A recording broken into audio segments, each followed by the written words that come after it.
समानता यानी बराबरी, यह वह शब्द है जिसकी रट इन दिनों हर कोई लगा रहा है। वामपंथियों और समाजवादियों को तो लगता है कि इस पर उनका पेटेंट है।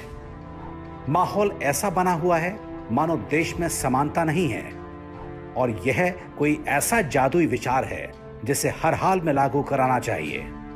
लेकिन क्या आपने ध्यान दिया है कि समानता की रट सबसे अधिक लगाने वाले कभी उन मजहबी समूहों पर प्रहार नहीं करते जो कहते हैं कि आसमानी किताब के अनुसार उनके मजहब का दूत सर्वश्रेष्ठ है और उसे मानने वाले सर्वश्रेष्ठ हैं।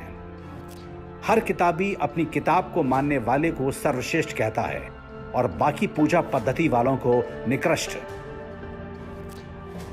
सनातन हिंदू धर्म इन सब से अलग है। ये किताबी नहीं है, इसमें कोई दूत भी नहीं है। यह अकेला ऐसा धर्म है जो चुपचाप अपने पूर्वजों के ग्रंथ मनुस्मृति को जलते हुए देख लेता है। उसको पढ़ने या उसे समझने की बात तो भूल जाइए, उसकी बात करने वालों को भी मनुवादी कहकर उनकी निंदा की जाती है। तो बात समानता और उसके नाम पर होने वाली खोखली और हास्यास्पद बातों की। मान लीजिए कि आपको एक फुटबॉल टीम बनानी है तो आपको 11 खिलाड़ी चाहिए। सभी प्लेयर्स को आप फुटबॉलर ही कहेंगे।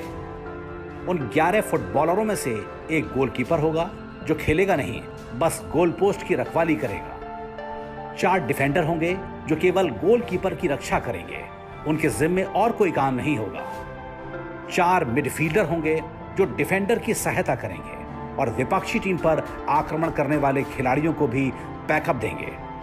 2 फॉरवर्ड प्लेयर्स भी चाहिए जो गोल करने का प्रयास करेंगे। मैच आप तभी जीतेंगे जब गोलकीपर से लेकर फॉरवर्ड तक के सारे खिलाड़ी अपने अपने काम में कुशल और सतर्क हों। एक भी खिलाड़ी ढीला पड़ा तो मैच में बुरी तरह पिटाई की गारंटी है। लेकिन अब फुटबॉल के इस खेल में वामपंथी तर्क घुसेड़िए। केवल गोलकीपर ग्लव्स क्यों पहनता है?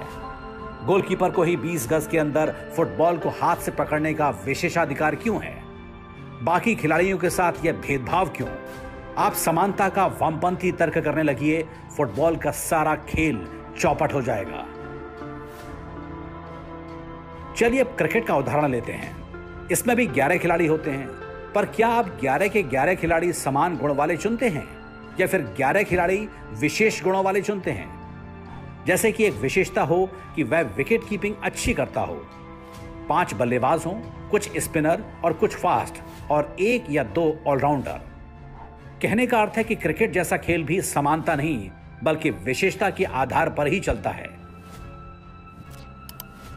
अब यहां भी वामपंथी तर्क घुसड़ के देखिए। केवल विकेटकीपर पैड और ग्लव्स पहनकर क्यों रहता है? क्या बाकी 10 फील्डरों की जिंदगी की कोई कीमत नहीं? स्मैश विकेटकीपर पैट्रियार्की की तख्ती लेकर बैठ जाइए, इस खेल का खात्मा निश्चित हो जाएगा। खेल ही नहीं, दुनिया के सभी कार्य विशेषताओं से चलते हैं। जो विशेषता डॉक्टर के पास होती है वह नर्स के पास नहीं होती, और जो विशेषता नर्स के पास होती है वह डॉक्टर के पास नहीं होती। दोनों की अपनी अपनी विशेषताओं से ही अस्पताल चलता है। आप सनातन धर्म को यदि ध्यान से और बिना पूर्वाग्रह के देखें तो इन्हीं विशेषताओं का आधार आपको सर्वत्र दिखेगा। पर कोई बात नहीं, आप आइए और हमारी निंदा करिए, क्योंकि 1% से भी कम ब्राह्मण गुरुकुल के माध्यम से भिक्षा लेकर ज्ञान बांट रहे थे। हजारों साल से केवल कुछ दशकों पूर्व तक यह तरीका चलता रहा। देश स्वतंत्र हुआ, अंग्रेज गए, लेकिन समाजवाद घुस गया, साथ में समानता का वामपंथी तर्क चल गया।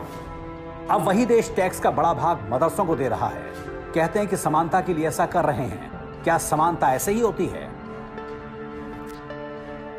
यदि समानता और विशेषता की यह दृष्टि आपने विकसित कर ली तो वामपंथियों के हर कुतर्क का उत्तर दे सकेंगे। यह जरूरी भी है क्योंकि उनकी चुनौती अब बढ़ती जा रही है। समानता की यह वामपंथी सनक अब परिवारों में घुस चुकी है। जो लोग इसके प्रभाव में हैं उन्हें बताना आवश्यक है कि मां बनना और गर्भ धारण स्त्री की विशेषता है।